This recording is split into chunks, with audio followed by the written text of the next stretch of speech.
Comedian, mimicry artist और नेता बनने के इच्छुक श्याम रंगीला का नामांकन वाराणसी से रद्द हो गया है। उनकी इच्छा थी कि प्रधानमंत्री नरेंद्र मोदी के खिलाफ वो पर्चा फाइल करके इलेक्शन लड़ें, लेकिन अब ये हो नहीं पाएगा। इलेक्शन कमीशन की वेबसाइट पर जाकर ये चीज़ देखी जा सकती है कि श्याम रंगीला का नॉमिनेशन अब रिजेक्टेड दिखा रहा है। उनके नाम के आगे वो चीज़ लिख करके आ रही है। हमने 14 मई का जो हमारा सोशलिस्ट था उसमें आपको सिलसिलेवार तरीके से बताया था कि किस तरह से श्याम रंगीला ने कई क्लेम्स किए थे। लगातार 2 दिनों तक वो ये कहते रहे कि वो जो रिटर्निंग ऑफिसर का दफ्तर है वाराणसी में उसके बाहर कोशिश कर रहे हैं, लेकिन उन्हें एंटर नहीं करने दिया जा रहा है, वो नॉमिनेशन फाइल नहीं कर पा रहे हैं। लेकिन फिर अंततोगत्वा ये खबर आई थी कि नॉमिनेशन उनका ले तो लिया गया है, लेकिन सिर्फ कुछ घंटों तक के श्याम रंगीला की खुशी रही और अब ये खबर आ रही है कि वो नॉमिनेशन हो गया है रद्द। बहुत डिटेल में हम इस कारण को नहीं जानते हैं कि किस वजह से वो नॉमिनेशन रद्द हुआ, लेकिन एक चीज़ जो खबरों में भी है, श्याम रंगीला ने जो सोशल मीडिया पे ट्वीट्स किए हैं, वीडियो जारी किए हैं, उनमें भी आ रही है कि एक सर्टन एफिडेविट था जो उनके नॉमिनेशन में कम पाया गया और उसकी वजह से वो रिजेक्शन उनको झेलना पड़ रहा है। हमारे पास में हमारी सोशल टीम से श्वेता हैं जिन्होंने इस खबर को ट्रैक भी किया है। वो आपको बताएंगे कि दोनों दिन क्या हुआ, 13 और 14 को, और फिर 15 की बात तो एक लाइन में हमने बताई है। सर, वाराणसी में 1 जून को लास्ट फेज़ में वोटिंग होनी थी, जिसके लिए 14 मई को लास्ट डेट था नॉमिनेशन का। तो श्याम रंगीला 2 दिन से एकदम एक्टिवली इस बारे में ट्वीट कर रहे थे। उन्होंने 13 तारीख को कहा कि हमारे पास प्रस्तावक है, एफिडेविट है, सब कुछ है, फिर भी हमारा नामांकन कोई लेने को राज़ी नहीं है। उस दिन पूरी दिन जदोजहद चलती रही। फिर कल आया आखिरी दिन, उन्होंने सुबह 9 बजे ट्वीट किया पहले कि अब मैं पहुँच चुका हूँ, सब कुछ है मेरे पास, अभी भी मेरा नॉमिनेशन कोई ले नहीं रहा है। 2 घंटे बाद उन्होंने फिर ट्वीट किया कि अब बस 3 ही घंटे बचे हैं, और उन्होंने एक कॉल लॉग शेयर किया, उसमें दिखाया कि मैंने इसी को मेल किया, कॉल किया, सब कुछ करने की कोशिश कर रहा हूँ, पर नॉमिनेशन नहीं हुआ है अभी तक, और सब कुछ है मेरे पास। मतलब उनका ये दावा था कि मेरा जो भी ज़रूरत होती है कैंडिडेचर फॉर्म के लिए वो सब कुछ मेरे पास है, बट उसके बावजूद भी उनका नामांकन एक्सेप्ट नहीं हो रहा है, लिया नहीं जा रहा है। फिर लेट नाइट में, मतलब करीब 9-10 बजे के करीब उन्हीं का ट्वीट आया कि मतलब अब अभी भी मेरा लोकतंत्र पे भरोसा है और मैंने सारे अच्छे, मतलब जो पूरा स्टेप बाय स्टेप है उससे मैंने नॉमिनेशन भर दिया है, और फाइनली अब मैं लड़ाई शुरू होगी और मैं जो करने की कोशिश कर रहा हूँ वो मैं दिखाऊंगा, और ये वो करके खुशी जाहिर की। सुबह भी उनकी खुशी जाहिर आती, पर शाम आते आते 15 मई को, जब मतलब ये पता था कि 15 मई तक जो भी फॉर्म में गलतियाँ होंगी इस फेज़ में वो रिजेक्ट हो, मतलब जो रिजेक्शन है या क्लियर है, फाइनल कितने लोग इस सीट से चुनाव लड़ रहे हैं वो 15 मई को ही फाइनल होगा। तो शाम को आते आते ईसी की वेबसाइट पर उनका जो स्टेटस है वो रिजेक्टेड दिखा रहा है, और रीज़न जो जैसा कि आपने बताया कि एक शपथ पत्र की बात आ रही है सामने की, वो ना होने के कारण उनका फॉर्म रिजेक्ट हुआ है। और ऐसे भी देते हैं ईसी की साइट पे जो स्टेटस हाँ, ईसी की साइट पे उनका स्टेटस रिजेक्टेड आ रहा है एज ऑफ नाउ, और उनका एफिडेविट जो दिखा रहा है अपडेटेड है, वो 11:30 बजे 14 मई को अपडेट हुआ था। और मतलब यही इसी लाइन पे लोग और उनके समर्थक से लेके उनका खुद का भी कहना था कि इतने दिन, और एक वीडियो भी उनका भी सामने है जिसमें बता रहे कि वो 10 तारीख से लगे हुए थे कि वो नॉमिनेशन किसी भी तरह से अपना दाखिल करें, उसके बाद फिर वो उसके बाद की जो लड़ाई है वो शुरू करेंगे। लेकिन फिर अंत में उनका रिजेक्शन आ गया। रिजेक्शन के बाद उनके ट्वीट्स आए हैं और ये मतलब वो कह रहे हैं कि दिल टूट गया पर हौसला नहीं टूटा, और कहीं ना कहीं वो ये भी कहना चाह रहे हैं कि मतलब मुझे यही दिखाना था। उनकी बाइट भी आएगी जो कि आप सुनेंगे, उसमें वो यही बोल रहे हैं कि हमको असल में चुनाव जो लड़ने का हमारा जो मेन पर्पस था, हम यही दिखाना चाह रहे थे कि ये जो लूप होल्स है उनको वो दिखाना था, ऐसा उनका कहना है। वो बाइट भी आप सुनेंगे। और उनके ट्वीट से अभी समझ में आया कि 27 नॉमिनेशन रद्द हुए हैं, 32 नॉमिनेशन रद्द हुए।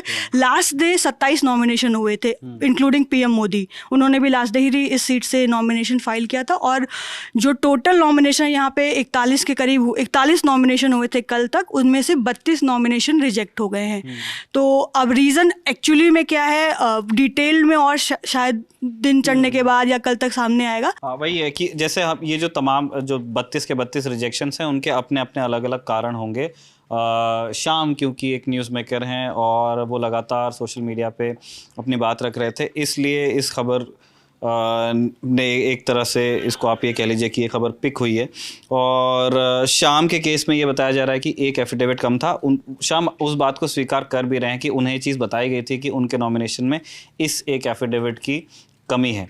शाम का कहना है कि उन्होंने वो एफिडेविट देने की कोशिश की, लेकिन वो हो नहीं पाया वो काम उस तरह से। सिलसिलेवार ढंग से शाम के हिसाब से क्या घटनाएं थी, अब आप ये सुन लीजिए। ये कल की तस्वीर आपने देखी होगी हमारी, आज ये दूसरी तस्वीर है। कल तो ये 8 बजे आए थे, मैं इनसे 2 घंटे पहले आया था। इतनी खुशी थी, लोकतंत्र पे जो है ना भरोसा था, जो मुझे लगा जो चीज़ें हुई उसकी वजह से बहुत बढ़िया इन्होंने हमारा नामांकन लिया है। लेकिन 24 घंटे हुए हैं, 24 घंटे में ना जैसे होता है ना कि खेल में रोमांच, जैसे होता है ना क्रिकेट में रोमांचक मुकाबले से मोड़ ले रहे हैं, अनिश्चितताओं का खेल।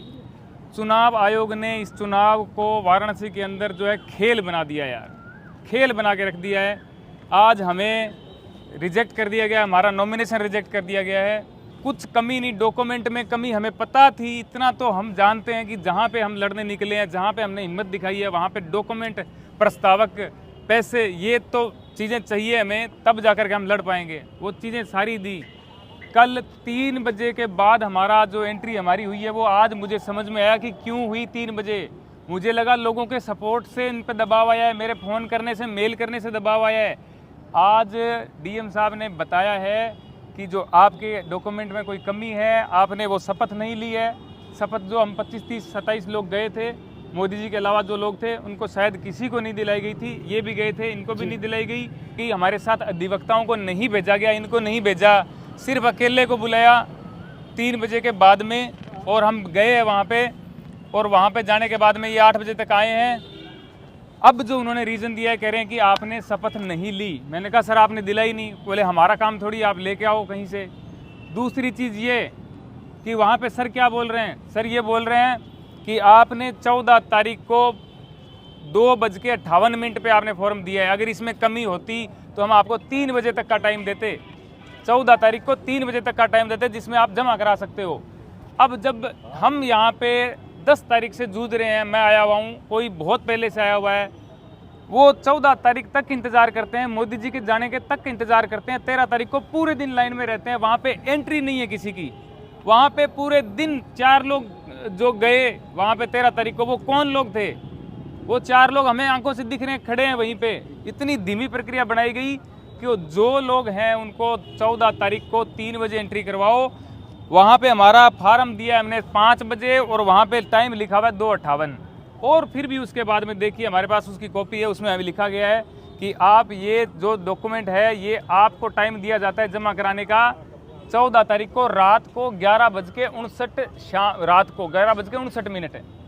हम फिर भी जागरूक थे, मैंने कहा लड़ना है यार, अब वीडियो डाल दिया, लोगों को बात पहुंचा दी है, अब लड़ना, ये डॉक्यूमेंट लेके आओ। एफिडेविट बनाया रात को 9:15-10 बजे यहाँ पे पहुंचे हैं डीएम साहब के ऑफिस में। डीएम साहब आए हैं थोड़ी देर बाद में। डीएम साहब ने आते ही बोला ये यहाँ पे कैसे पहुँच गए, पिकनिक स्पॉट है ये, पिकनिक बना रहे हो क्या यहाँ पे, यहाँ कैसे पहुँचे तुम लोग? फिर हमारी बात तो सुनी नहीं, उससे पहले पुलिस वाले जो अधिकारी थे उनको बोला नौकरी चली जाएगी तेरी, ध्यान दे ले अब इस पे, निकाल इनको बाहर यहाँ से। ये बोल के हमें रात को बाहर निकाला है। हमने सोचा हमारी गलती है, हम सुबह आएंगे, टाइम से आएंगे। हम यहाँ पे टाइम से पहुँचे हैं, 11 बजे से पहले एंट्री नहीं, साहब खुद 11:15 आए हुए हैं। और उसके बाद में जो लाइन लगी है वापस पर, जो प्रत्याशी है उनकी लाइन लगी है। और 3 बजे तक 2 प्रत्याशी, 3 बजे तक 2 प्रत्याशी जो है वहाँ पे रहे हैं। उस 2014 में सपोर्ट करता था, जो लोग मेरे भाई सपोर्टर हैं उनको मैं बताना चाहता हूँ, मैं भी सपोर्टर ही था। मैंने चीज़ें बदलती हूँ देखी कि 3 बजे के बाद में पुलिस वाले ज़्यादा आने लग गए, इधर पुलिस होगी, उधर पुलिस होगी। 4 बजे क्या हुआ कि इधर उधर लोग आने लगे, जो सपोर्टर थे, चारों तरफ से घेर लिया गया। जो हमारे भाई साथी जो कैमरे में आपको दिखा रहे हैं ना, ये वही पानी दे रहे थे। ये भाई के साथ मारपीट होते मैंने देखी है, ये मारपीट होते इसके साथ मैंने देखी है। मैंने वहाँ पे मैंने बचाया इनको। मैं रोना चाहता नहीं हूँ, मेरे को आ रहा है, लेकिन मैं रोना चाहता ही नहीं हूँ, ठीक है। इस पूरे मामले पर वाराणसी के रिटर्निंग ऑफिसर या चुनाव आयोग अगर कोई पक्ष रखते हैं तो वो भी ललन टॉप आपके सामने रखेगा। ये वीडियो आपको कैसा लगा कमेंट बॉक्स में लिख के ज़रूर बताइएगा, और बने रहिए दी ललन टॉप के साथ।